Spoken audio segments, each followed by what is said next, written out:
Title: The Town Where God Went Missing. In a quaint little town nestled between rolling hills and ancient forests, something strange was happening. It wasn't just any ordinary place. It was a town where every corner boasted a church, and every Sunday the bells rang out with songs of faith. But one day something very peculiar occurred. God seemed to have gone missing. The baker, old man Franz, woke up early as usual, ready to start his day with a prayer. But as he knelt down, the words wouldn't come out. He tried again, but nothing. A strange emptiness filled the room. He shrugged it off and went about his work. Meanwhile, across town, Anna, the schoolteacher, sat at her desk, trying to write a lesson plan. Normally she would start with a small prayer for wisdom and patience, but today, the thought didn't even cross her mind. She frowned, puzzled. At the butcher shop, Carl was slicing meat when he noticed something off. He couldn't remember the last time he'd crossed himself before starting his day. He looked around his shop, the usual symbols of faith suddenly feeling like decorations without meaning. Soon, word spread. The townspeople gathered in the square, exchanging worried glances. People who had always found solace in prayer now felt abandoned, adrift. The churches were empty. The once lively hymns and prayers were replaced with an uneasy silence. As the days passed, the town changed. Instead of gathering at the church, people started meeting in the town square. They talked, argued, and wondered what had happened.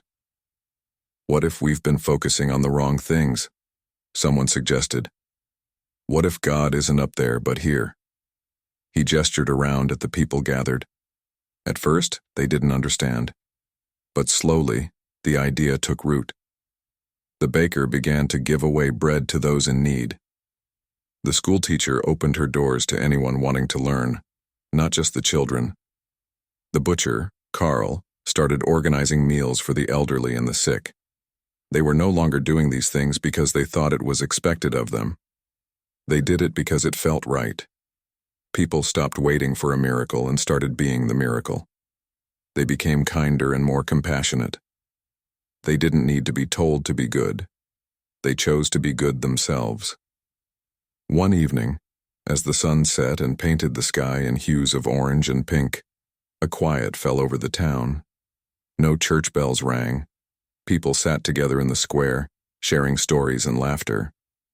"Maybe we didn't lose God," someone said thoughtfully. "Maybe we just found him in a different place." Heads nodded in agreement. They had discovered something profound. God wasn't lost. The idea of God, the one they had grown up with, had changed. It wasn't a person in the sky watching over them. It was the love, courage, and strength within each of them. And so, in that little town, they learned that they didn't need to look outside themselves for guidance.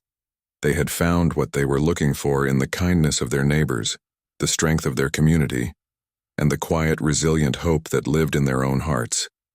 The town wasn't the same as it had been before. It was better. And maybe, just maybe, that was the real miracle.